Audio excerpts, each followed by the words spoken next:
Good morning, everybody. This is Judith A. Cope. You're listening to Mad Love. Let's get into it. So Nancy Pelosi's retiring. Whoop-de-doo. It's about 15 to 20 years later than you should have been retiring.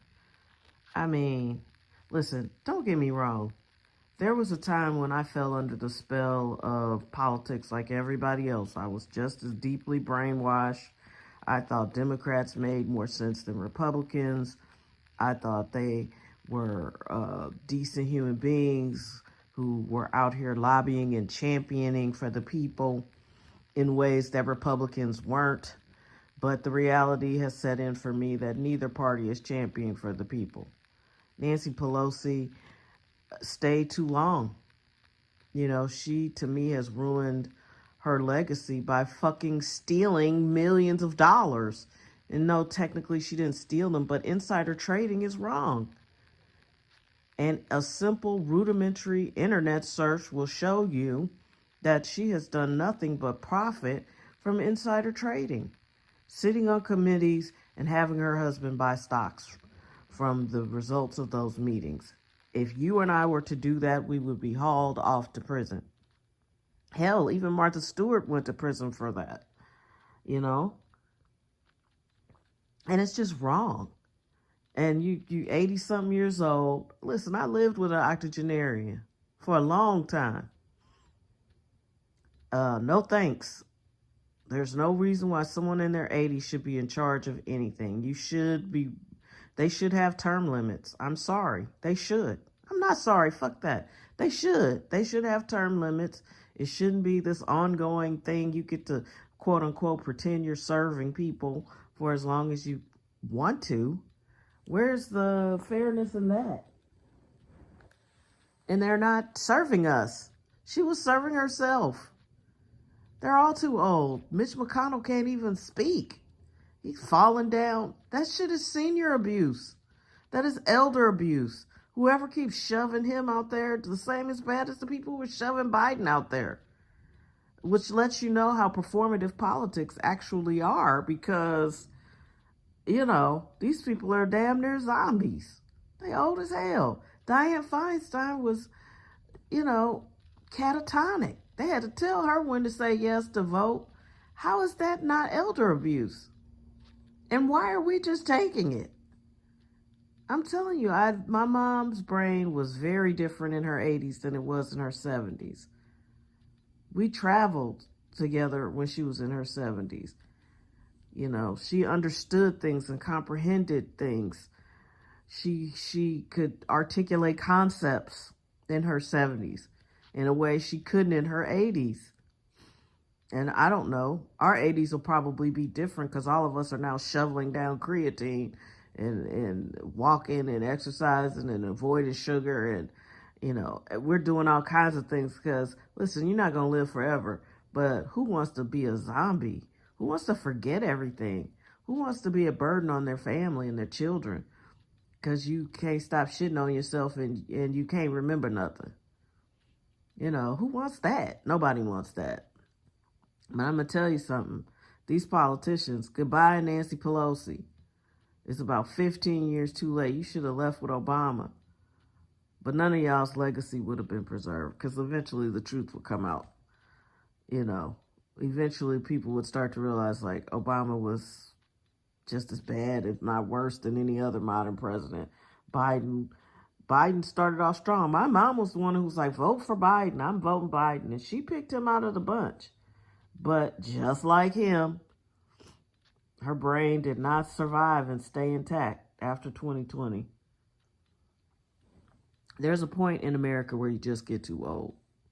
And only Americans are arrogant enough to be like, no, we're going to just keep plugging at it. We're just going to keep doing us. You know, congratulations, Nancy Pelosi, on a very cool career on the paper. On paper, it looks great. I remember when she was Speaker of the House, and she was explosive and interesting.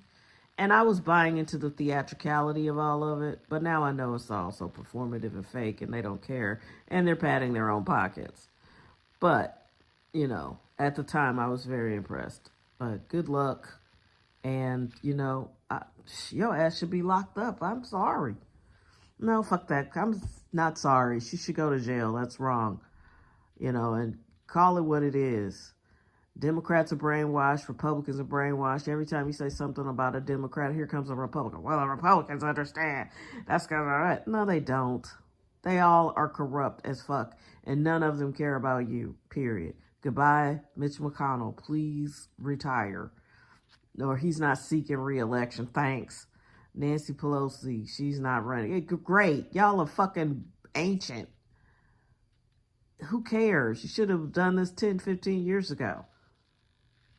And then, I know it's wrong to say, but I'm glad Dick Cheney died. I think that was a lot of dark energy that needed to leave this planet. And I hope he had a spiritual death as well. Although I know souls don't die. He was a dark-souled individual. I never got anything good energetically off of him. When he was in office with Bush, I just called him the Dark Lord because he was like Lord Vader. I mean, there was something about him, and he profited heavily off of that war in Iraq. Heavily. Halliburton, he didn't give up any of those proceeds. He just had them put in a trust until he could get out of office and get his grubby hands on them. I'm telling you, this was not a good man. I did not get anything good off of him energetically at all. Ugh. I think that kind of dark energy, we need a lot less of it. So, yeah. Anyway, enough of that. The next thought I have is, how you just, everybody has people that they're close to, people that they hang out with, that they look to for comfort and support. Everybody has friends, right? But I wonder how many people actually look at their friendship. Gary Vaynerchuk is very clear. You need to just get rid of people. I don't understand how you do that. Like, just because somebody would rather play video games on their couch than be an entrepreneur, I'm not sure you can just fire them out of your life for that. But you do have to look at your friendship group and be like, will these people be able to go with me to the next level? Will these people be, like, there's a reason Oprah only has Gayle around, and I'm sure they both have social skills that aren't great. They seem like mean girls to me in private. But, and Gayle King got fired from CBS, but you knew that was coming. Barry Weiss has been installed. This lady is apparently an extreme Zionist, so expect a lot of change at CBS. And I think Paramount is owned by the Ellison family, and they're extreme Zionists. They just got awarded TikTok, so expect TikTok to be as super unfun as humanly possible. You're not going to learn anything on TikTok anymore. You're not going to get a worldview on TikTok anymore.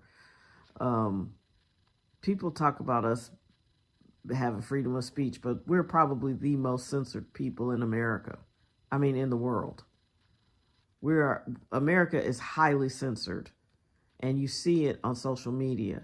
You see it on YouTube, the things you can't say, the things that get demonetized because you actually said it. And most people are trying to make money, so they are going to follow all the rules and not say certain things. But, the reality is we are living in very interesting times. We're highly censored. And you need to look at your friendship group and your peer group. Because if you're trying to elevate your life, you need to make sure those people are trying to do the same thing. And some of those people aren't going to go with you. But I'm not like Gary Vaynerchuk. I don't think you should just never talk to them again. I just think you have to realize, like, okay, this is just not a part of my life that you'll be able to share. And, enforce those boundaries. I think the best thing I've done for myself in all of 2025 is enforce my boundaries. And you just have to do that. You just have to do that. There are energy vampires out here. There are people out here who will take all your time. They'll take all your energy. They won't feel any kind of way about it. And some of those people will say they love you very much. But when you say, hey, I can't do this then you start to see, well, they expect that from you. They expect you to do what they want you to do, and will feel some kind of way about it if you don't do it. That's what's interesting to me is, well, there's that other piece of it too, where I feel like people just like to complain. You got all these people out here who say they want to have their own business, but they never are working hard enough. The idea that you think you're going to work less and own your own business is kind of strange to me. I'm working for myself again for the first time in a long time, and it is constant work.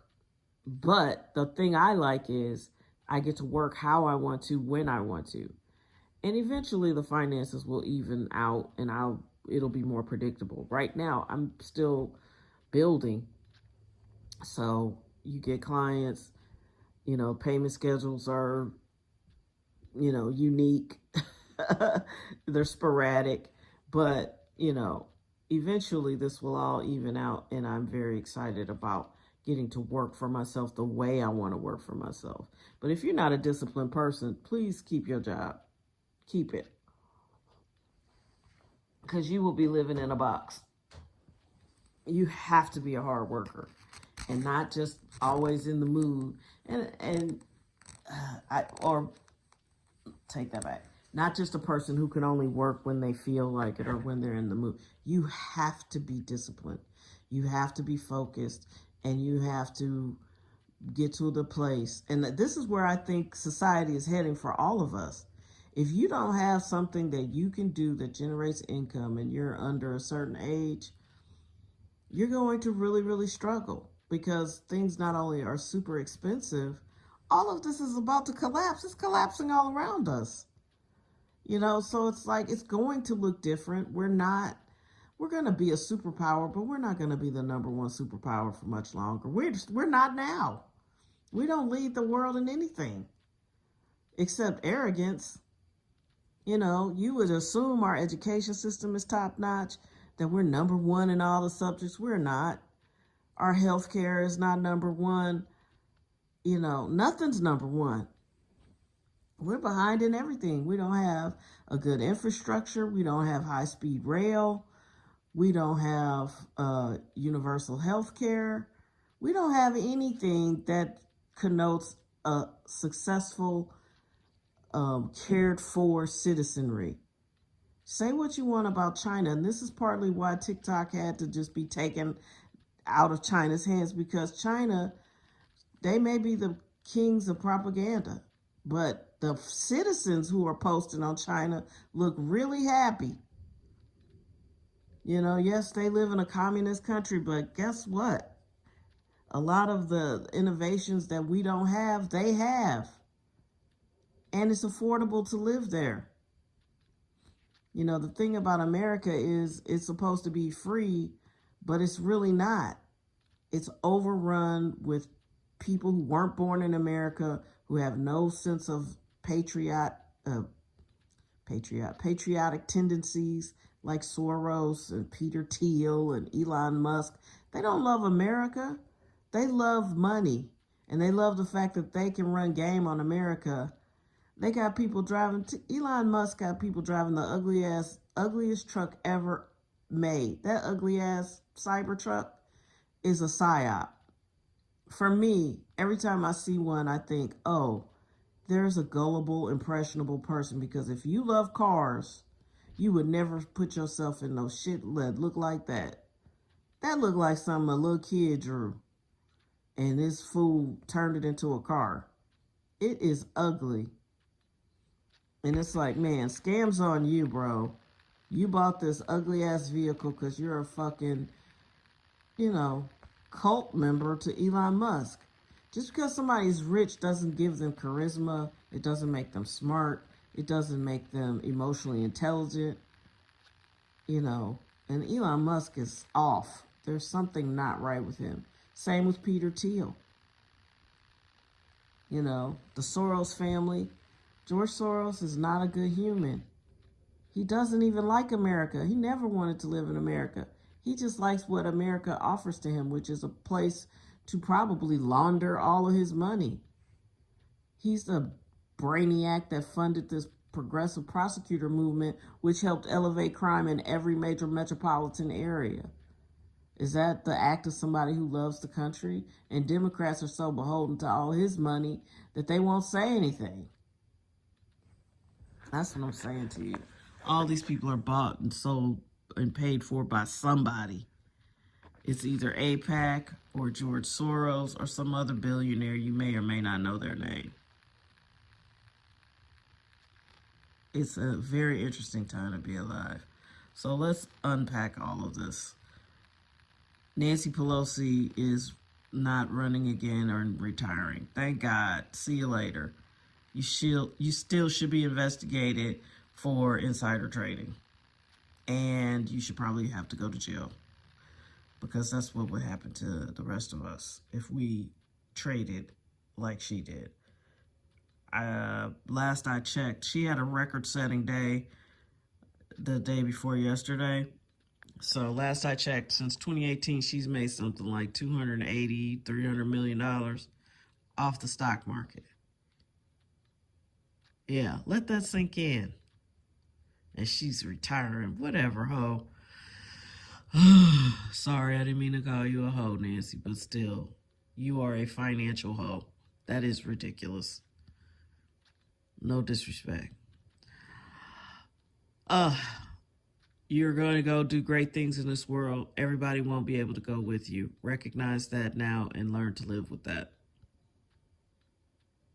Third thing, there are some very sinister people that do not have your best interest at heart. Some of those people are politicians and politically aligned, and some of those people are selling you products or manipulating your mind and you don't even know it. Use your discernment. I'm watching LA Law. Listen, it was a ton of gun violence in that show. There has been so much trauma, and I'm only on season 3. But if you want to walk back down memory lane, check it out. It's very interesting. It's on Hulu. It's an interesting, fascinating show. My favorite character by far is Grace Van Owen, prosecutor, shocker. But also, I love Michael Cusack. He's in Leland. They had characters who had heart on that show. And then you got the comic relief that is Douglas Brackman and Arnie Becker, and it's a well done show. I think it deserves another watch and probably an update. Not a total reboot, but that would be a stunning 10-part series on Netflix.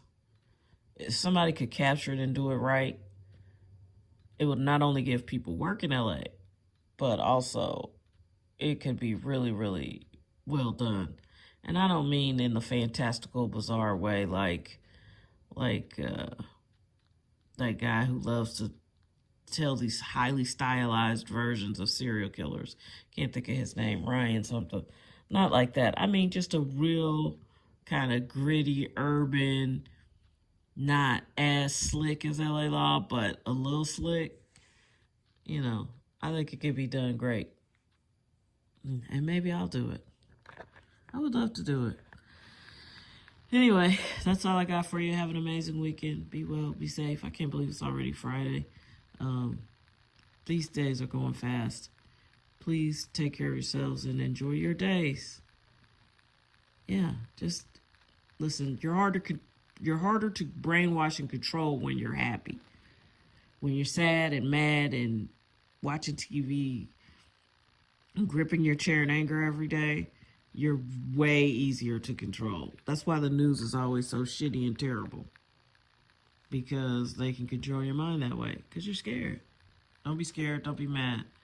Go with God. Have an amazing weekend.